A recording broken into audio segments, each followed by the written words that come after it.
This land boasts over 790 islands, yet strangely, the vast majority remain completely uninhabited.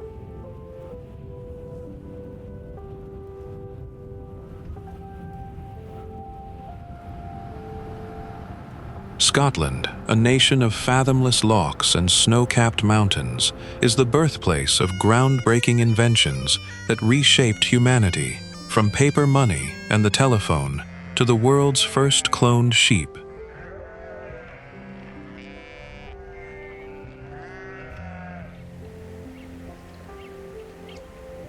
Beneath the thick mist enveloping over 3,000 ancient castles, this realm proudly honors the mythical unicorn as its national symbol.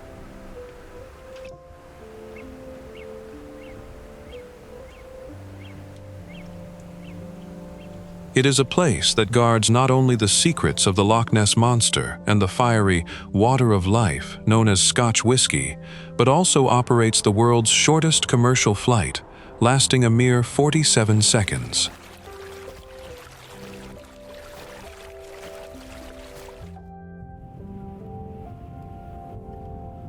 Blending the haunting aura of ancient legends with intellect that altered human history, Scotland is truly a living, spellbinding heritage.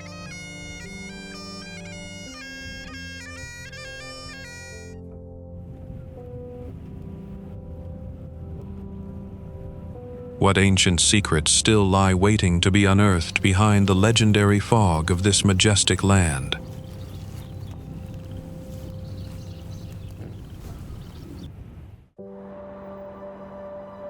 By the 1500s, Edinburgh had run out of room to grow outward, so it grew up instead.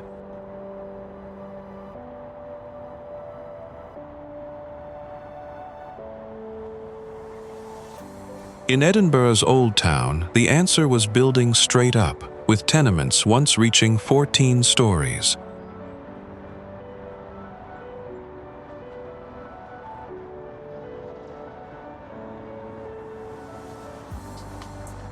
That vertical crowding created the narrow closes and hidden alleyways that still branch off the Royal Mile today.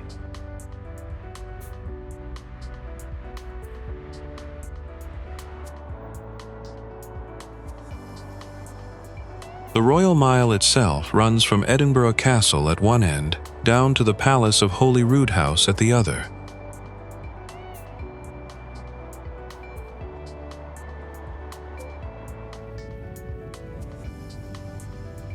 Both stand on rock shaped by volcanoes and glaciers long before anyone thought to build a capital here.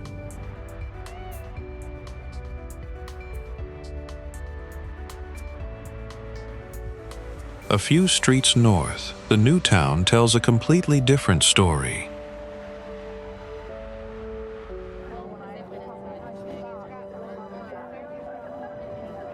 Built through the 1700s and 1800s, its wide avenues and stone townhouses were designed for order, not survival.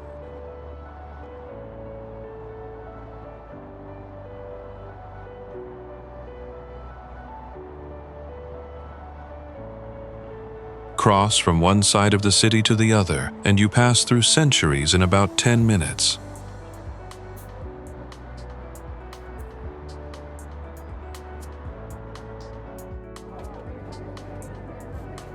That contrast is exactly why UNESCO listed both towns together instead of choosing one over the other.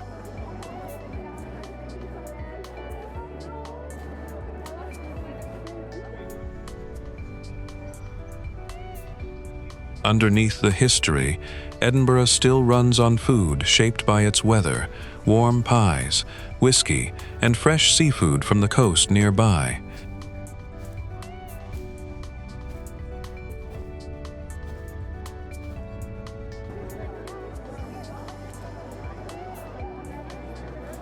Markets and pubs along the grass market keep that tradition at street level, close enough to smell from the sidewalk.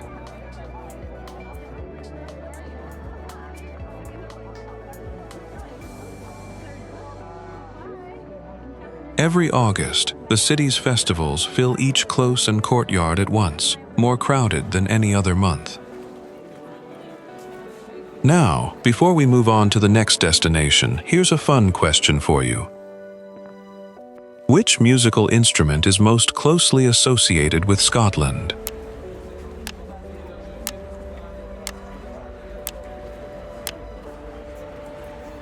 Comment your answer below.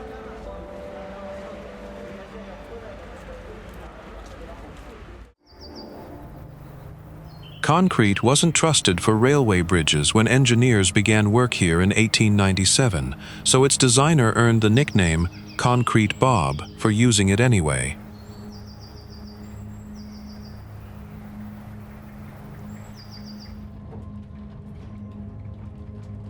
His 21 arches curve through the Highlands at Glenfinnan, still ranked as the longest concrete railway bridge in Scotland.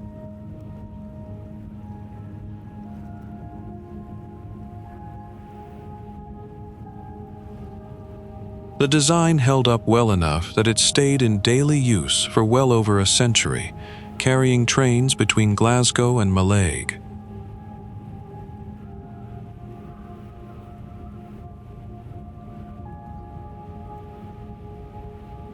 Its outline is familiar enough that it appears printed on the Bank of Scotland's £10 note.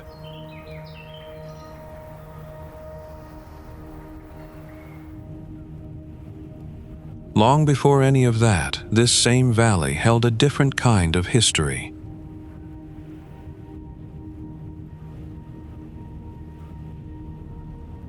In 1745, Prince Charles Edward Stuart raised his standard here and rallied Highland clans into the last Jacobite uprising.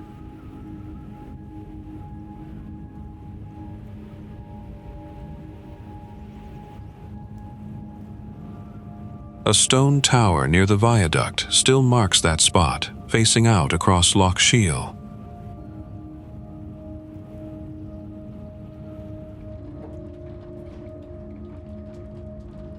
For most of the 20th century, the bridge stayed a quiet stop on a scenic rail line.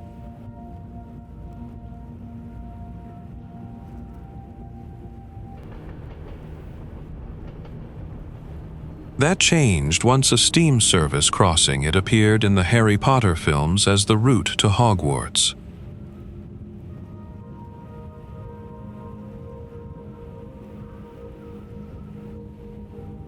The train on screen wasn't computer-generated, it's a real steam locomotive that still runs the route today.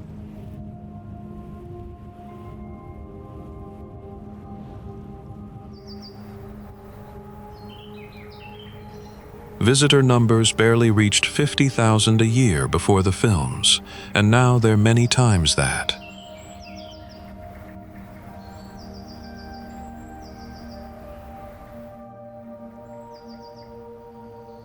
On busy summer days, hillside viewpoints around the bridge fill up well before the train is due.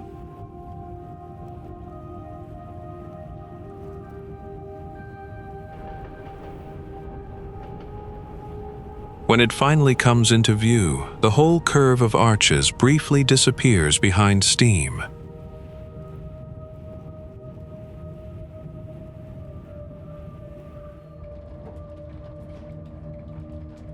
The world is full of amazing places waiting to be discovered.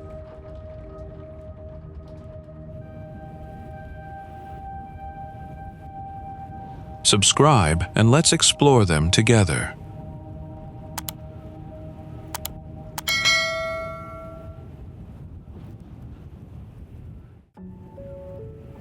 According to old island legend, a giant once lived along this ridge, and his thumb still stands after he was buried.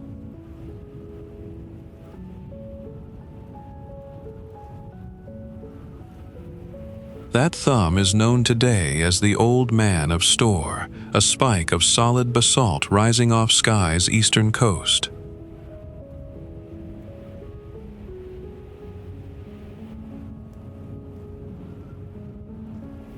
It's actually a fragment of a much larger landslip that peeled away from the ridge millions of years ago.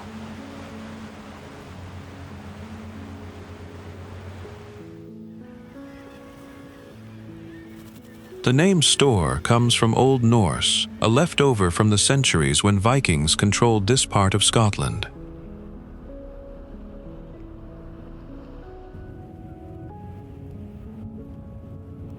Further north along the same ridge, the ground at the Quiraing hasn't finished moving yet.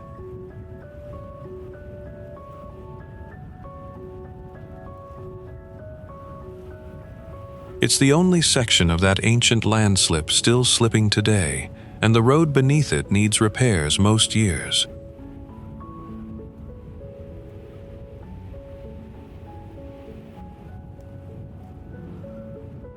To the south, the Cuillin Mountains rise sharp and dark, built from cooled volcanic rock instead of landslide debris.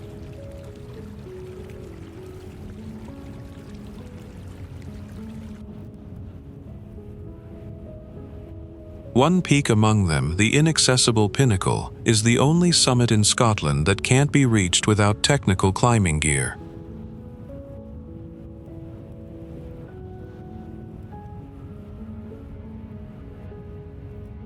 Skye keeps switching between these two stories, slow collapsing ridges in the north and hardened lava peaks in the south.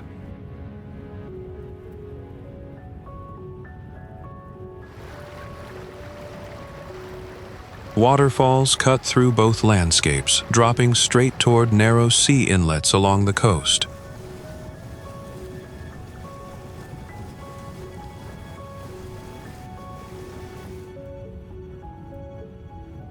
At Kilt Rock, columns of volcanic stone stack up in vertical pleats, giving the cliff face its name.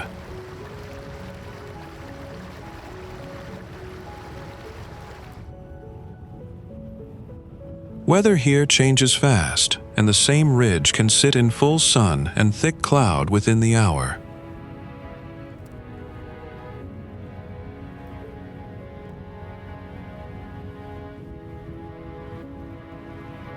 If you enjoyed this journey, you can support the channel with a small coffee or this. Your support helps me keep creating more travel videos like this.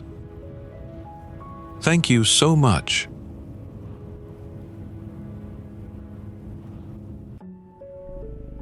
Somewhere on this plateau, an animal that belongs in Norway is grazing like it's always lived here.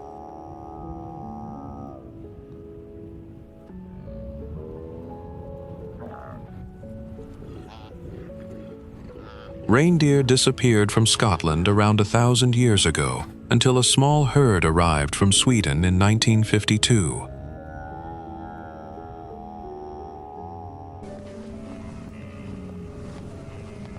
About 150 of their descendants now roam free across the high ground, the only herd of its kind in Britain.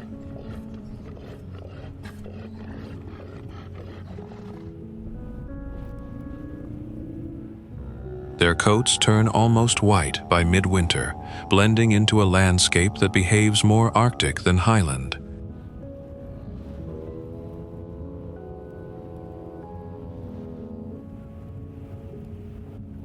Cover an area larger than Luxembourg, and you start to understand why this is Britain's biggest national park.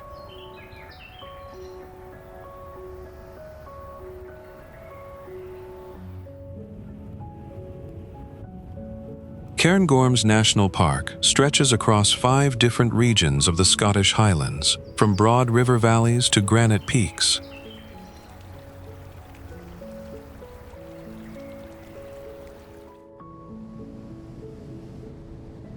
No glaciers remain here, but patches of snow on the highest slopes often last straight through summer.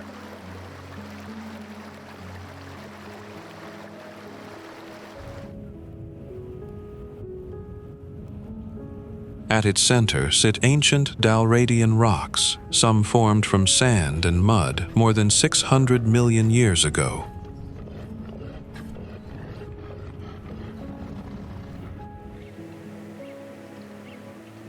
Those layers were later folded upward by a collision of tectonic plates, building the high plateau that dominates the park today.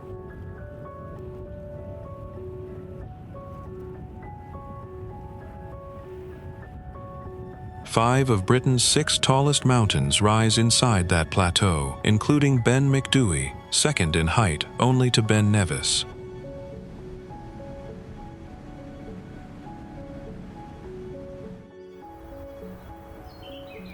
Fragments of Caledonian pine forest still cling to these glens, remnants of woodland that once covered most of the Highlands.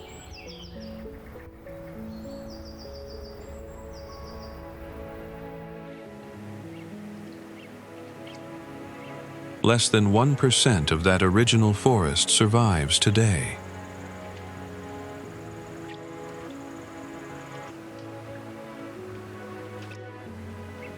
I'm curious, what time is it where you're watching from?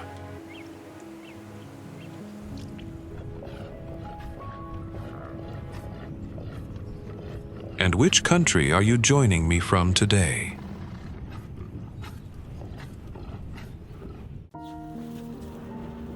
About 3 hours' travel from Glasgow, there is a small port town with a very distinctive atmosphere of Western Scotland.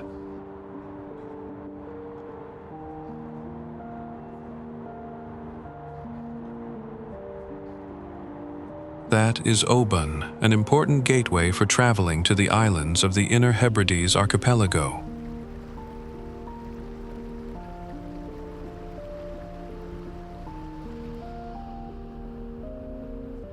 The town's harbor is always bustling with ferries and boats arriving and departing daily.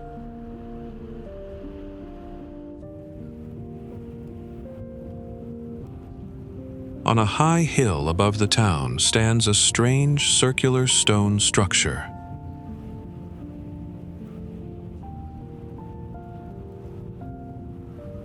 This structure was built in the late 19th century, but was never completed.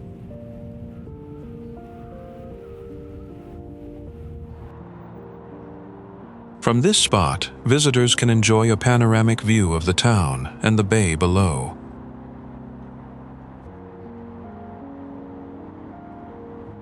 The people of Oban still preserve many traditional cultural traits of the Scottish Highlands.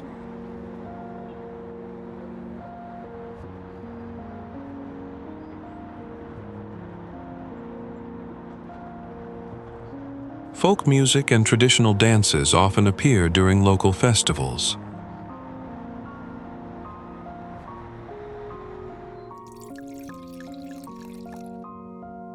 The long-standing craft of whiskey making is still maintained at a few distilleries within the town.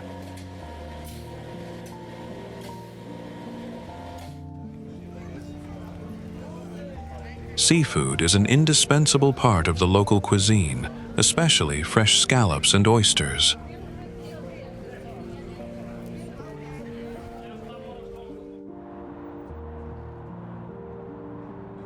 Many small eateries along the harbor serve seafood caught the very same day.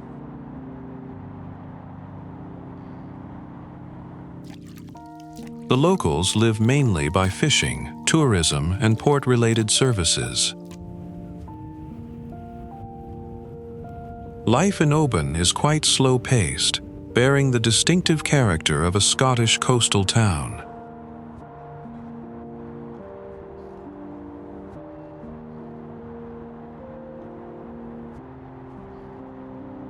From Oban, visitors can take ferries to many nearby islands in the region.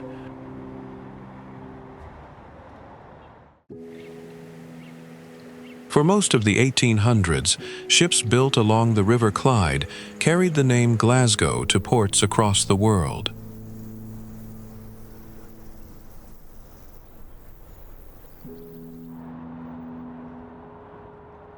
That industrial boom left behind blocks of Victorian and Gothic sandstone that still line the city center today.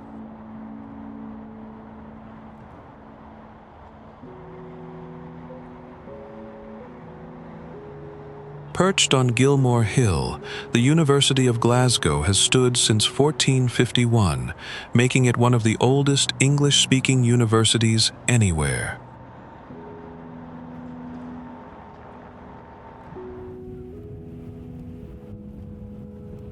Its Gothic Revival Tower is visible from streets away, a leftover of academic ambition built in stone.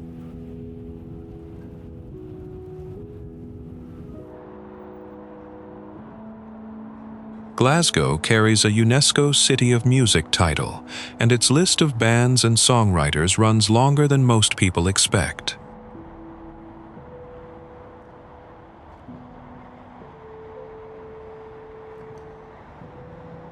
Murals now cover gable walls across downtown, turning ordinary streets into something closer to an open gallery.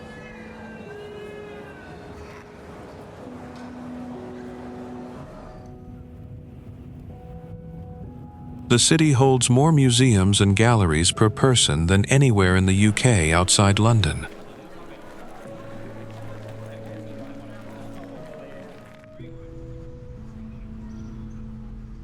Most of them, including the major ones, charge nothing at the door. None of this makes Glasgow soft around the edges. Its accent and humor still carry a working-class bluntness.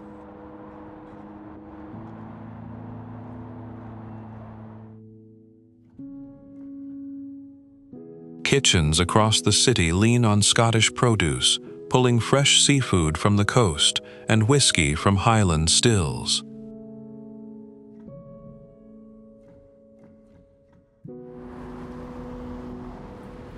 Drive an hour in almost any direction, and the skyline gives way to lochs and mountains.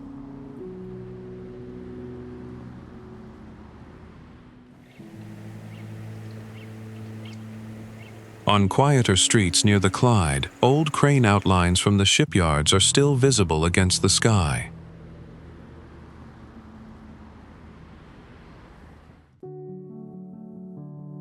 Run a fault line across the Highlands, and you get a scar in the land almost straight enough to draw with a ruler.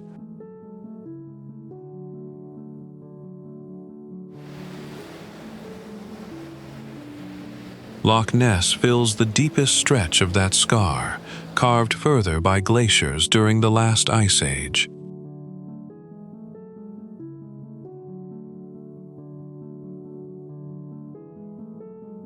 It never freezes, even through the harshest Highland winters, holding at a steady cold no matter the season.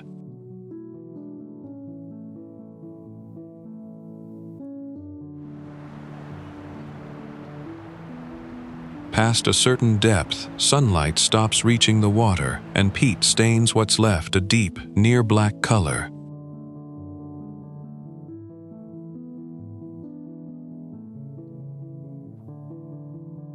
That mix of depth and darkness is a big reason no one has ever fully settled what lives down there.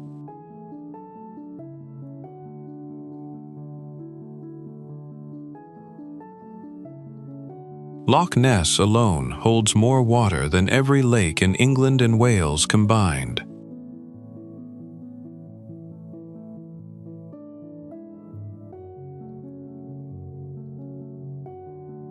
Near Urquhart Castle on the western shore, the loch bed drops away almost as fast as the water starts.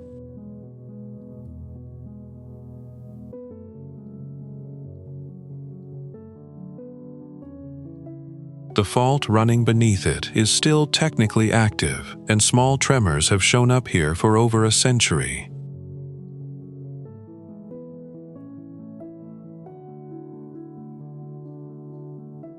Some geologists think those tremors and the gas bubbles they shake loose explain a few of the loch's famous sightings.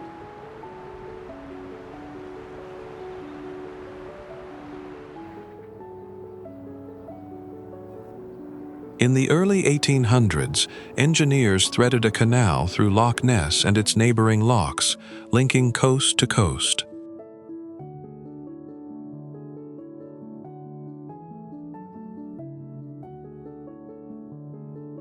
Ships can now cross Scotland without ever sailing around its stormy northern tip.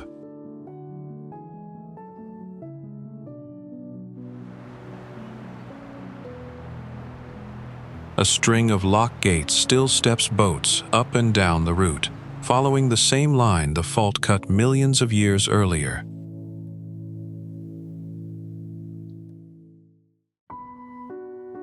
Every low hill and sea cliff on the Isle of Mull can be traced back to one enormous volcano.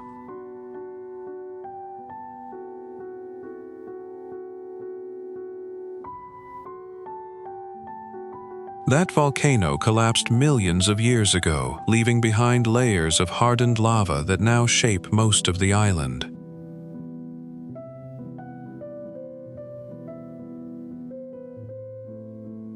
Ben More, Mull's highest point, is what remains of that volcanic core, and it's Scotland's only Munro outside Skye that rises straight from sea level.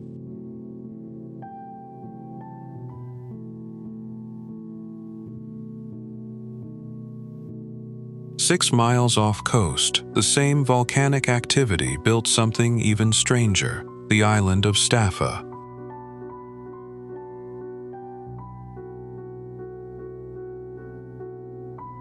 Cooling lava there cracked into thousands of 6-sided basalt columns, packed together almost like tiles.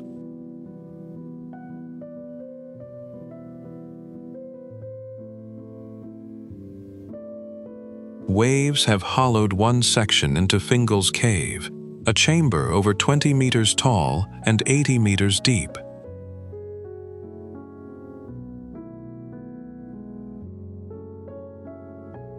The sound of water echoing inside it inspired a German composer to write an entire orchestral piece after visiting in 1829.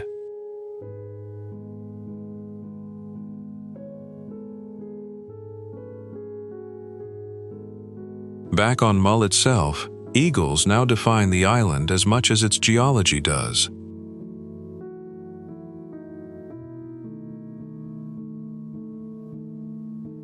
White-tailed eagles disappeared from Scotland by the early 1900s and were reintroduced decades later, with Mull becoming one of their strongholds.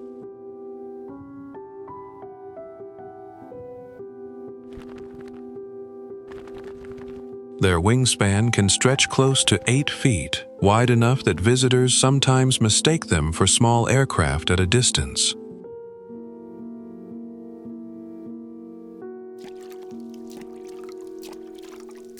Otters work Mull's shoreline at low tide, more active here than almost anywhere else in Britain.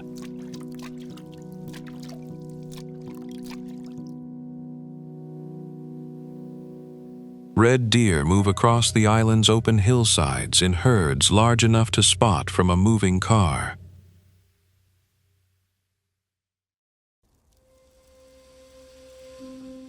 Painted in shades of blue, yellow, and pink, the houses lining Portree's harbour make it the most photographed corner of Skye.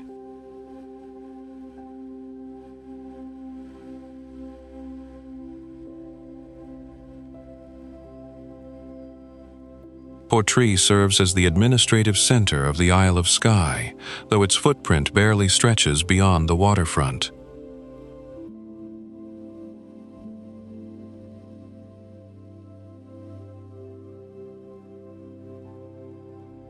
In Gaelic, the town's name is often translated as King's Port, a nod to a royal visit centuries ago.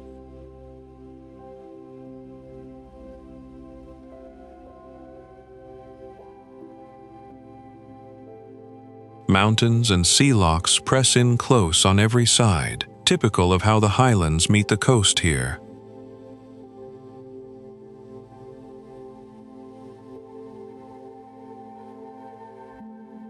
Nearly every road trip across Skye starts or ends in Portree's small town square.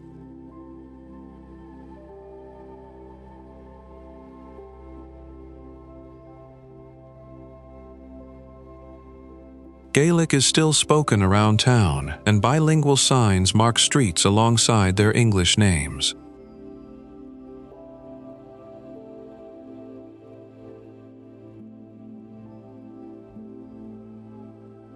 Folk musicians and Celtic festivals regularly fill that same square with sound.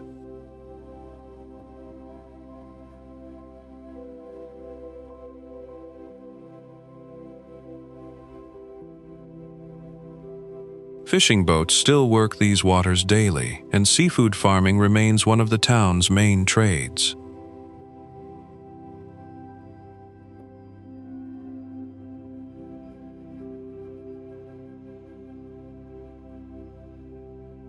Scallops and brown crab pulled straight from the harbor show up on nearly every menu in town.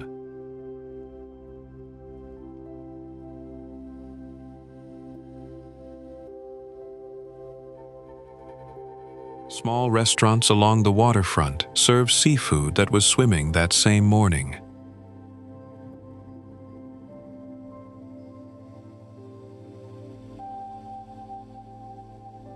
Local whiskey sits on nearly every table, poured alongside the day's catch.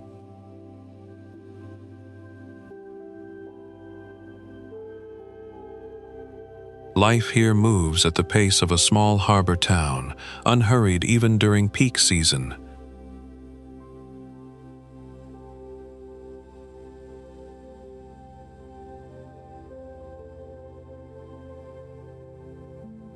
Locals say those bright harbor colors were originally chosen so fishermen could spot their own house through the fog.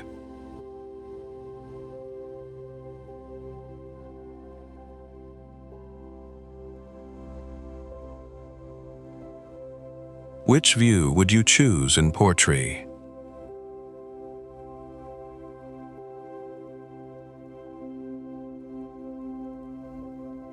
Comment 1 for the colorful harbor, or 2 for the coastal cliffs.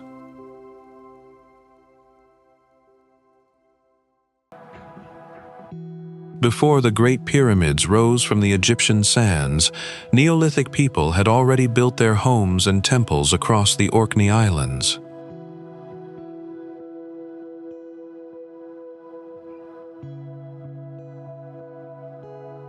Only about 20 of these islands have permanent residents.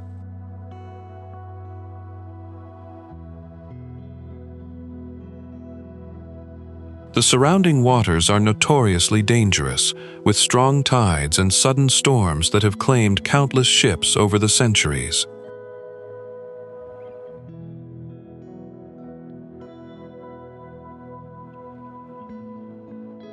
Skara Brae, a preserved Neolithic village, is the most famous archaeological site in the archipelago.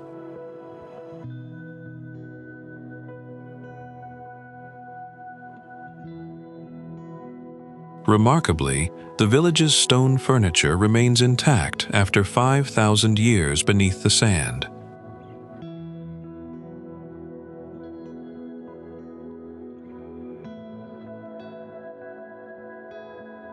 The Ring of Brodgar and the Standing Stones of Stenness are mysterious megalithic monuments still standing today.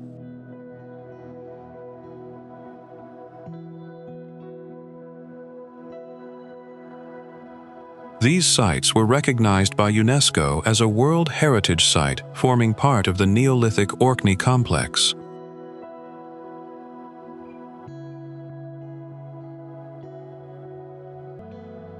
Kirkwall, the main town of the archipelago, is its most important administrative and cultural center.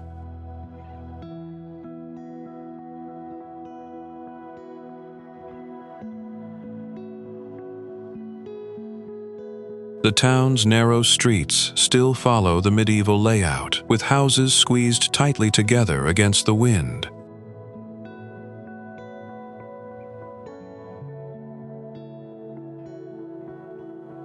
St. Magnus Cathedral in Kirkwall was built in the 12th century, featuring characteristic red sandstone architecture.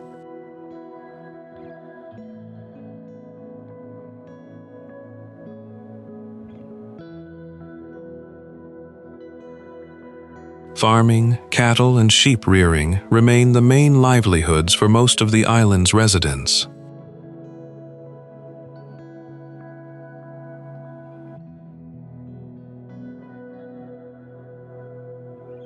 The fertile soil, enriched by centuries of seaweed and manure, produces some of the best beef and lamb in Scotland.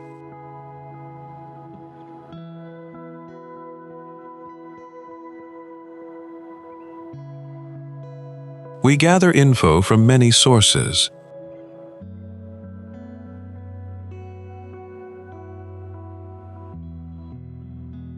If something seems off or you've got more to add, drop a comment.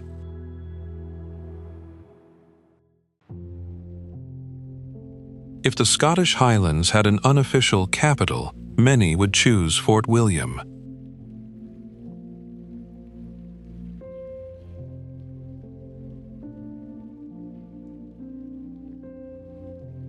The town lies at the foot of Ben Nevis, the highest mountain in the United Kingdom, standing at 1,345 meters above sea level.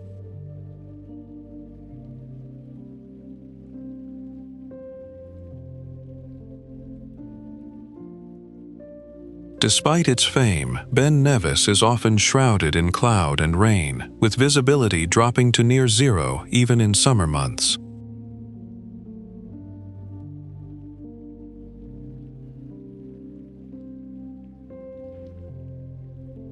It is the second largest town in the Highlands, after Inverness in terms of population, though its economy relies heavily on tourism during the warmer seasons.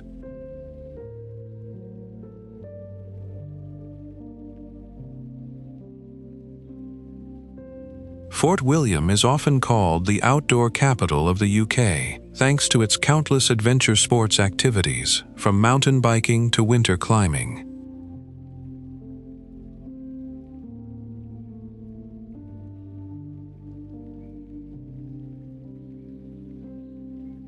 Many hiking routes from the town center lead directly up to the summit of Ben Nevis, but the ascent takes 6 to 8 hours and requires proper preparation.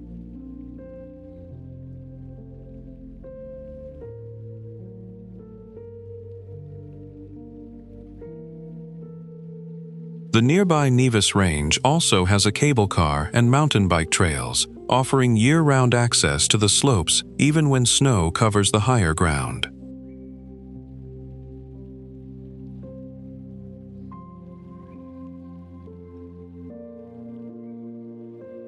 The Jacobite steam train departs from here, crossing the famous Glenfinnan Viaduct, which appeared in the Harry Potter film series.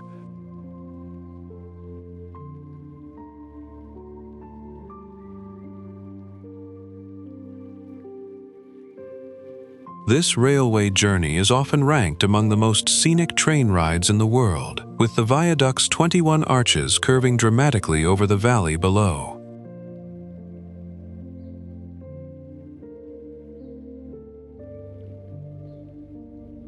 Local residents still preserve many traditional cultural traits of the Scottish Highlands, speaking Gaelic in some of the surrounding villages.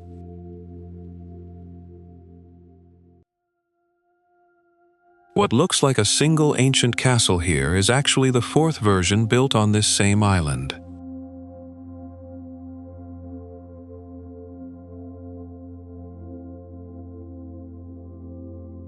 Set at the meeting point of 3 sea lochs, it was first fortified as early as the 13th century to help secure the Western Highlands.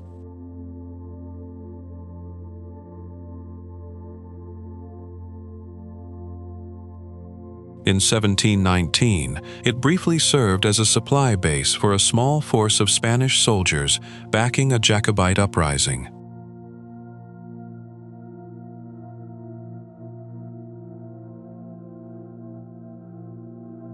English warships answered with a 3-day bombardment, and the walls, in places over 14 feet thick, mostly held.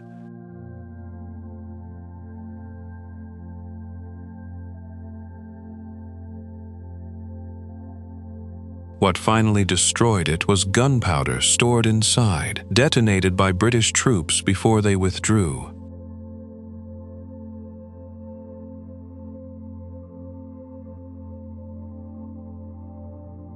For close to 200 years afterward, the castle sat as a roofless ruin open to the weather.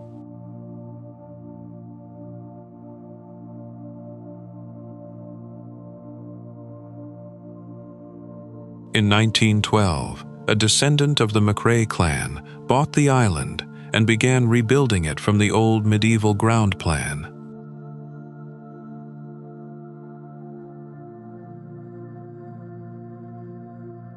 The reconstruction took 20 years and wasn't finished until 1932, complete with a new stone bridge to the mainland.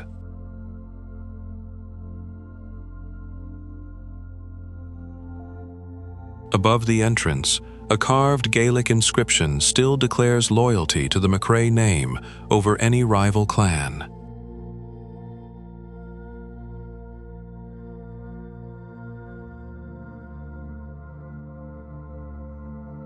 The island itself sits where Loch Duich, Loch Long, and Loch Alsh come together, with the mountains of Kintail rising behind it.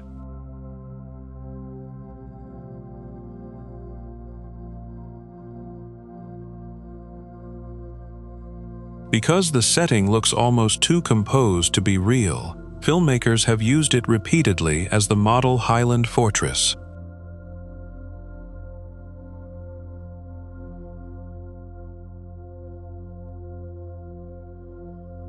It's one of the most photographed castles in Scotland, and the shoreline road can back up during peak season.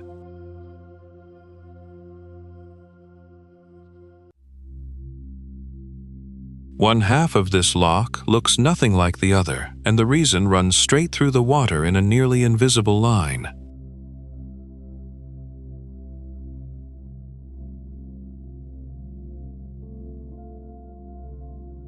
That line is the Highland Boundary Fault, and it splits Loch Lomond into two completely different halves.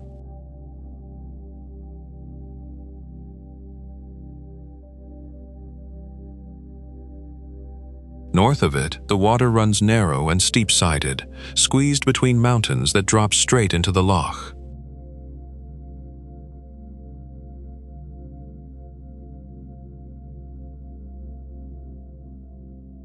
South of it, the loch opens out wide and shallow, scattered with more than 30 islands.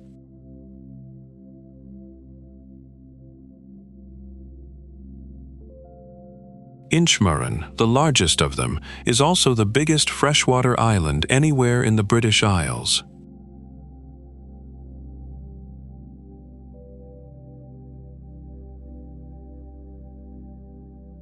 At Connick Hill, near the village of Balmaha, the fault line itself becomes visible, cutting across the land in a chain of small islands.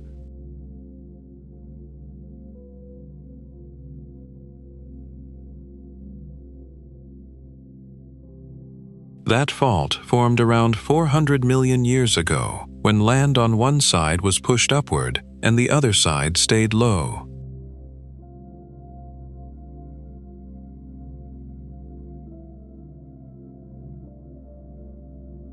By surface area, Loch Lomond is the largest loch in Great Britain, though it ranks only second by volume.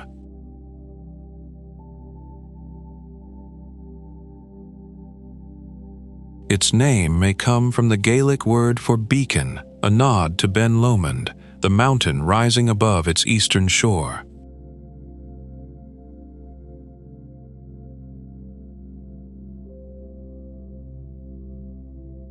Older maps called the loch something closer to Elmwater, after the river that once ran from it.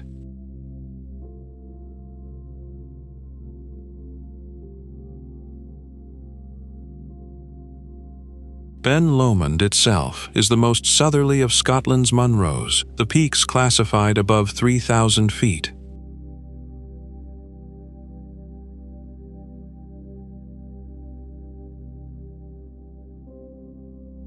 Its summit sits close enough to Glasgow that hikers can leave the city and reach the top in a single afternoon.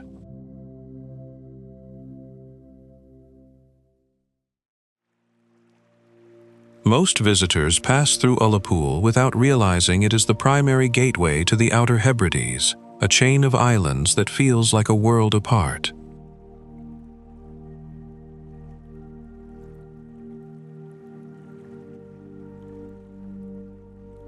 The town was built in the late 18th century to serve the herring fishing industry, and its layout still reflects that original purpose, with straight streets leading down to the water.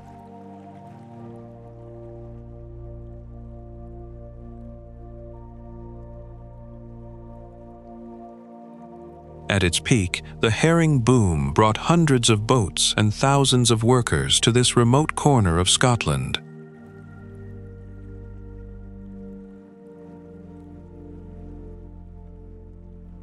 The industry collapsed in the mid-20th century, forcing the town to reinvent itself around tourism and the ferry service.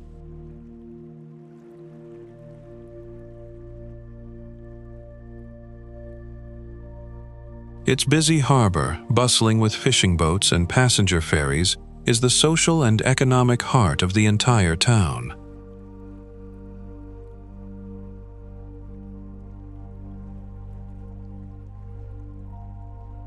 From Ullapool, visitors can take a ferry to the Outer Hebrides, especially the Isle of Lewis.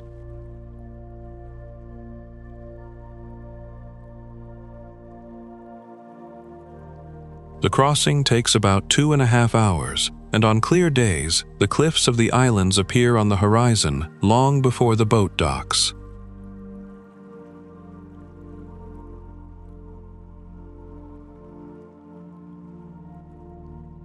The rows of low, white-painted houses along the bay give the town its characteristic architectural identity, though many of these buildings now serve as bed and breakfasts for summer visitors.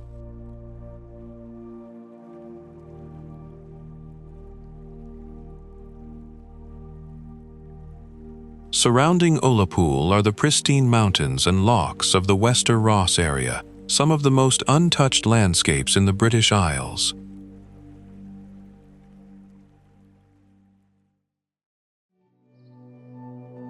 Some of the rock underfoot here formed before there was anything alive on Earth to stand on it.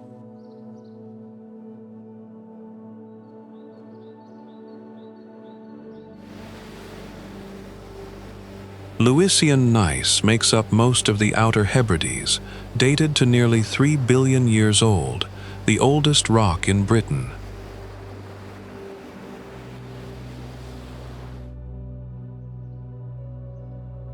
On the Isle of Lewis, prehistoric builders shaped that same stone into the standing circle at Callanish, roughly 5,000 years ago.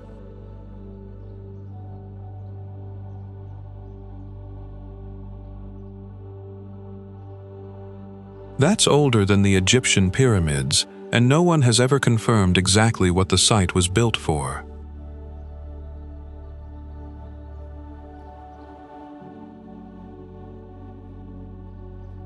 Far out past the main chain, 40 miles into open ocean, sits the archipelago of St. Kilda.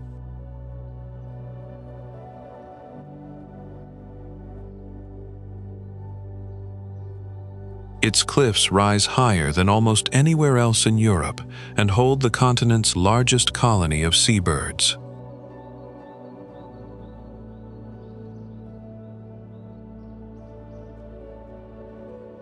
People lived there for around 4,000 years, surviving mainly on birds caught straight off those cliffs.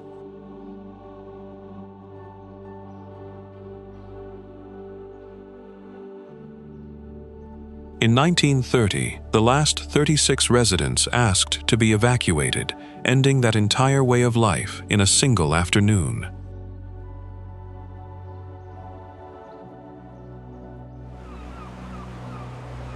St. Kilda is now one of the only sites in the world recognized by UNESCO for both its nature and its human history.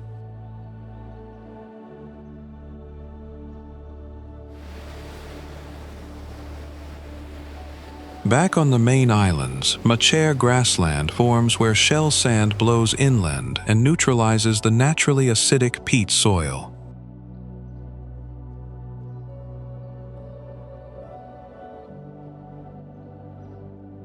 That narrow strip of meadow supports species found almost nowhere else, including Britain's rarest bumblebee.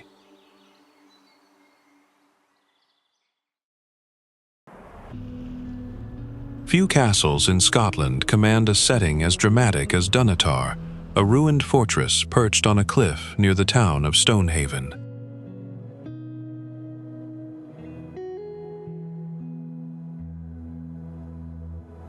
The castle is perched on a rocky promontory about 50 meters above sea level.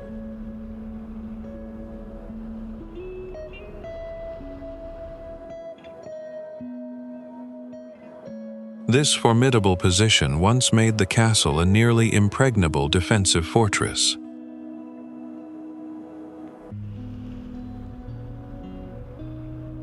The current structure was largely built between the 14th and 17th centuries.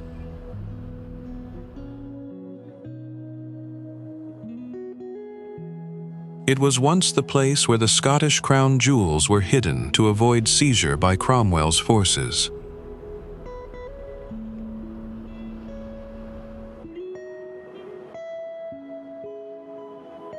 The path leading down to the castle passes through many steep and winding stone steps.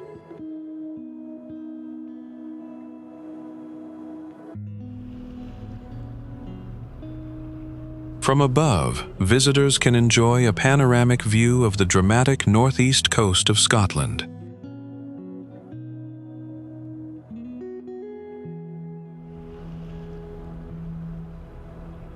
Local residents proudly regard the castle as part of the history of the Aberdeenshire region.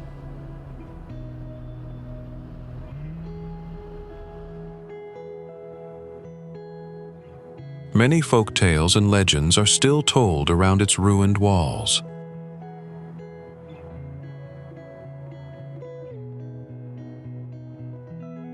On stormy days, waves crash forcefully against the cliffs, creating a scene both majestic and fierce.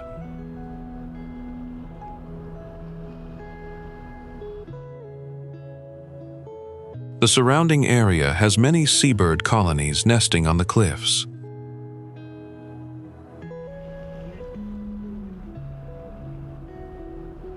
The weather here is quite harsh, with strong sea winds blowing throughout the year.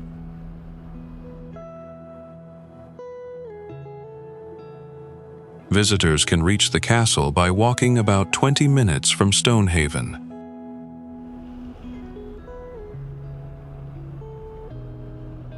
During peak season, the narrow footpaths around the castle can sometimes be quite crowded with tourists.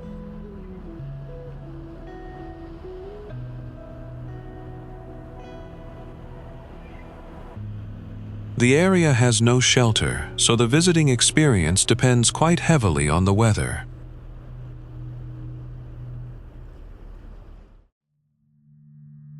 The Isle of Arran lies in the waters off western Scotland, often called Scotland in miniature because it brings together many geographical features of the country.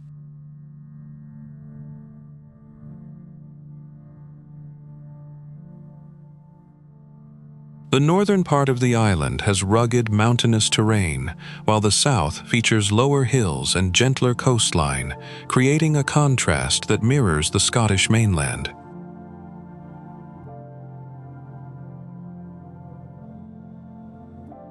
This geological diversity is the result of a fault line that runs directly across the island, separating the granite peaks of the north from the sandstone hills of the south.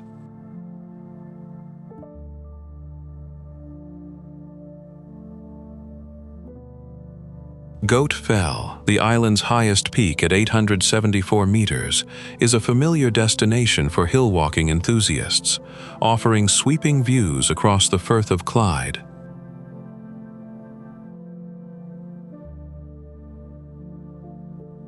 On clear days, the summit reveals the distant coastlines of Northern Ireland and the Mull of Kintyre, making the climb well worth the effort.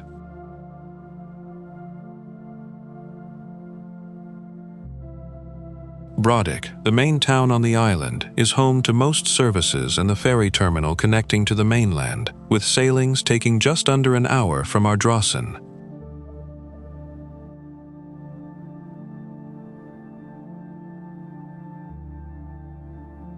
Brodick Castle sits on a hill overlooking the bay, once the residence of Scottish nobility and now managed by the National Trust for Scotland.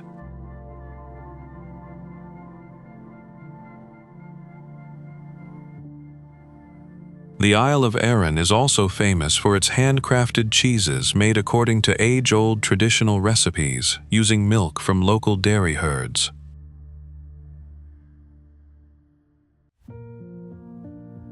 Long before it was Britain's highest mountain, this was a volcano, and its summit now sits inside what used to be its own collapsed magma chamber.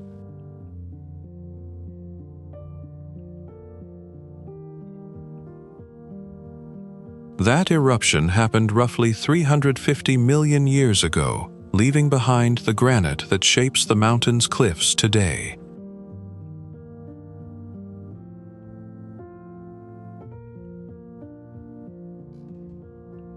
On the north face, those cliffs rise up to 700 meters, the tallest in Britain and a serious draw for ice climbers.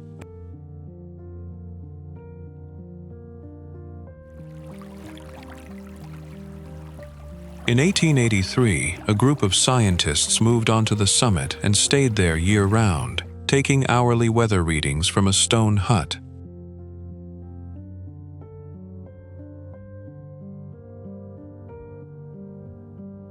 Their first winter buried the building under nearly 5 meters of snow, and they had to dig tunnels just to get outside.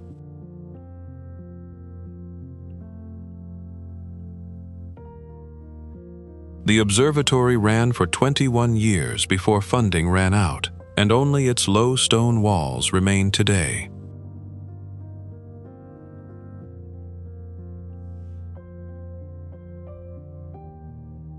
Snow can sit on the summit long into summer, even while the valley below stays in full sunshine.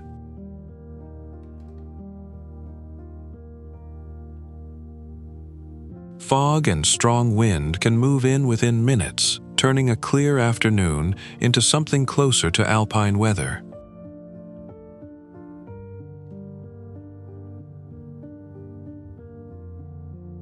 Roughly 150,000 people walk to the top each year, most along the same zigzagging path built for the observatory.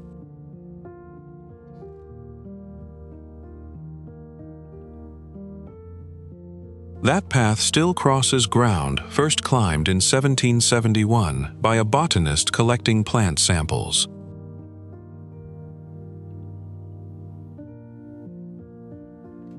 Weather changes fast enough here that hikers are advised to pack for winter no matter the season.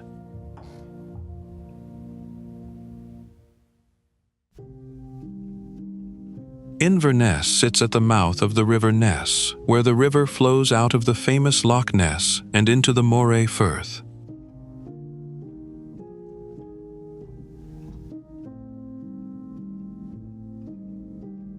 The city is often called the capital of the Scottish Highlands, yet it feels more like a large town with a relaxed and welcoming atmosphere.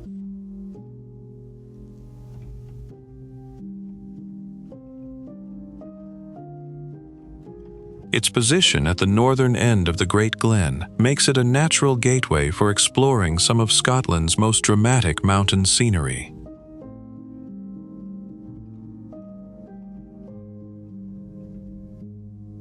Inverness Castle stands on a cliff above the river, though it was built in the 19th century and is nothing like the medieval fort that once guarded this spot.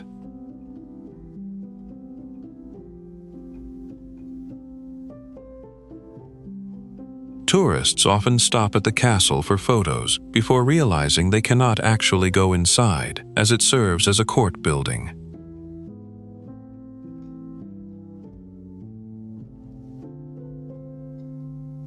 The city's most famous attraction lies just outside its boundaries, with Loch Ness drawing thousands of visitors hoping to catch a glimpse of its legendary monster.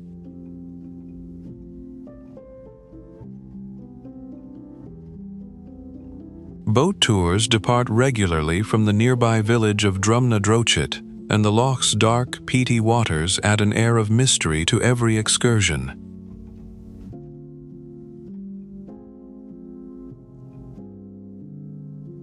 Inverness has a surprisingly lively music scene, with traditional folk sessions filling the pubs on weekend evenings.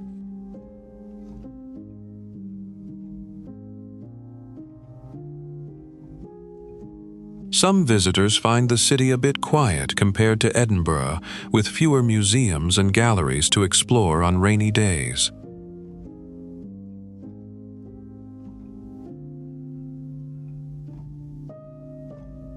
But those who stay longer discover that the real appeal lies in the surrounding landscape, not the city itself.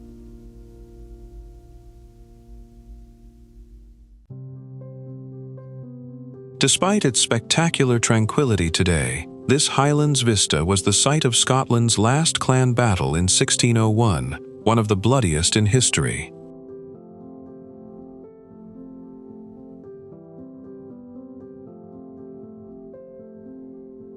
It is here the MacDonalds of Sleat and the MacLeods of Dunvegan saw the end of the long and brutal campaign of the Wars of the One-Eyed Woman.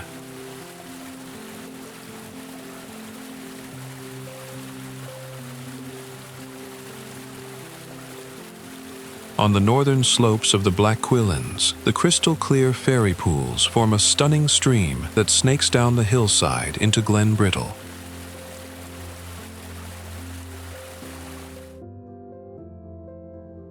The fairy pools are beautiful rock pools of translucent mountain spring water fed by a series of waterfalls, with the majestic Cuillin Mountains providing a dramatic backdrop.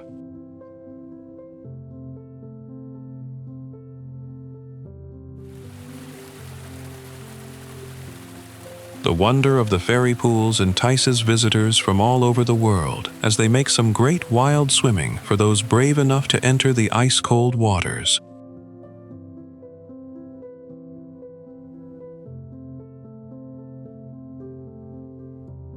The walk to the pools uses the same route there and back on a purpose-made good gravel path.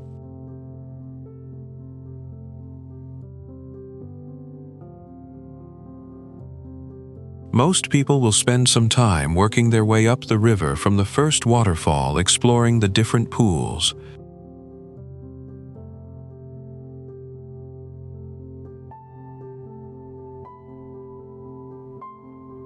You can embark on the stunning 2.4-kilometer walk from the car park to the fairy pools via a gravel path and bridges bordered with flowering heather.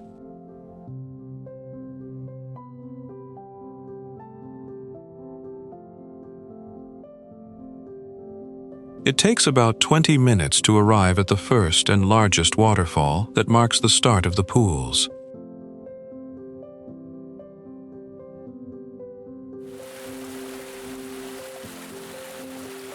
Between the peak-reflecting waters, the peaceful walks, and the ancient legends, can you resist the magic of the fairy pools?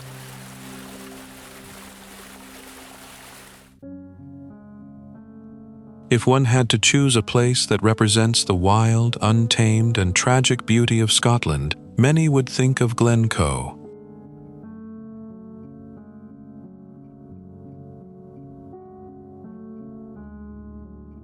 This is a small village nestled in one of the most famous valleys in the Scottish Highlands, surrounded by towering peaks that seem to close in from all sides.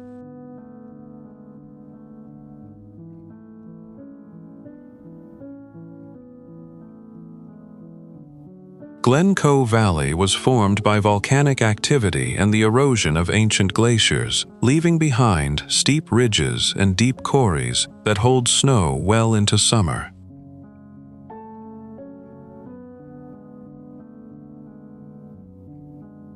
The distinctive shape of the valley, with its U-shaped profile, marks it as a classic example of glacial carving from the last ice age.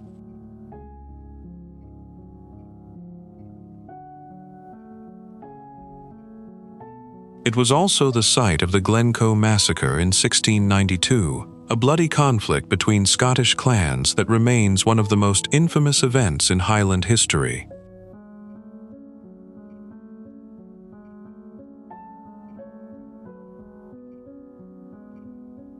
The massacre saw government troops slaughter members of the MacDonald clan, who had shown them hospitality just days before.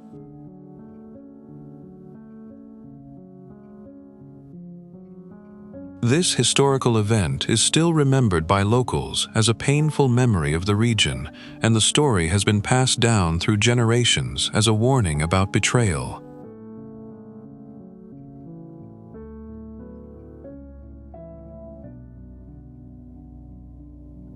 A memorial stands in the valley, a simple stone marker that reminds visitors of the lives lost on that cold winter morning.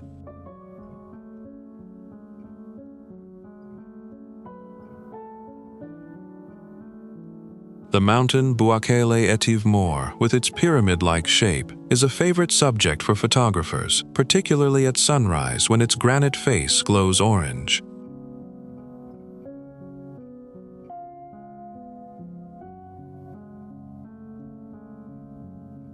This peak marks the eastern entrance to the valley and stands as a gateway to the wild landscapes beyond.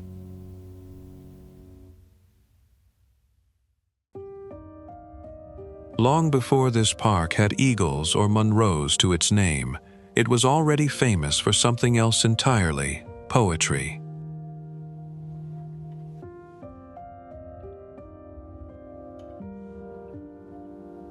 In 2002, it became the first national park Scotland had ever officially designated, stretching across old droving roads, forests, and lochs.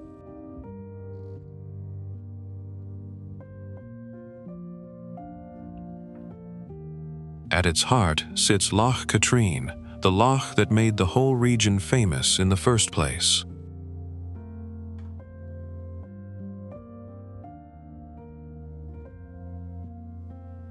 Walter Scott's 1810 poem, The Lady of the Lake, described it so vividly that readers began showing up in person, boots and all.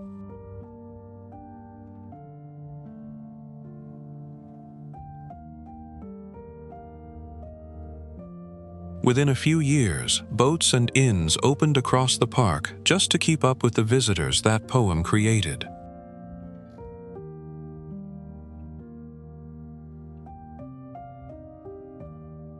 A steamship named after Scott himself, launched in 1899, still crosses Loch Katrine today.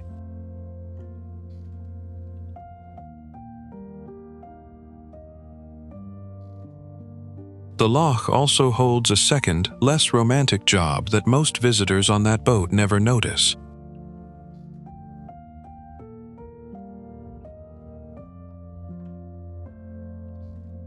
Since 1859, its water has traveled 23 miles by tunnel and aqueduct straight into Glasgow's taps.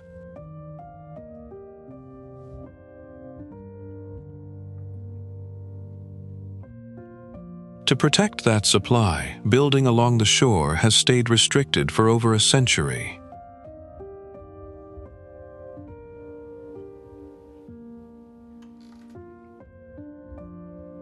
Elsewhere in the park, the terrain shifts fast, from lowland woods near Glasgow to alpine tundra on higher ground.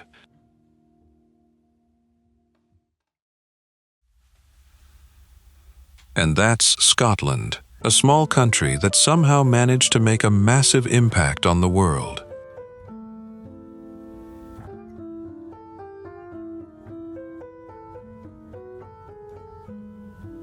From high-tech innovations to centuries-old legends, it's a place where history isn't just kept in textbooks but lived every single day.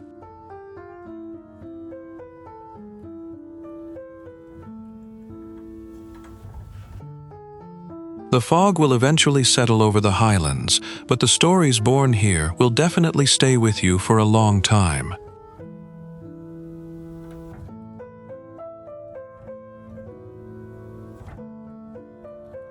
So whether you came for the wild landscapes, the Scotch whiskey, or the myths, there's always more to uncover.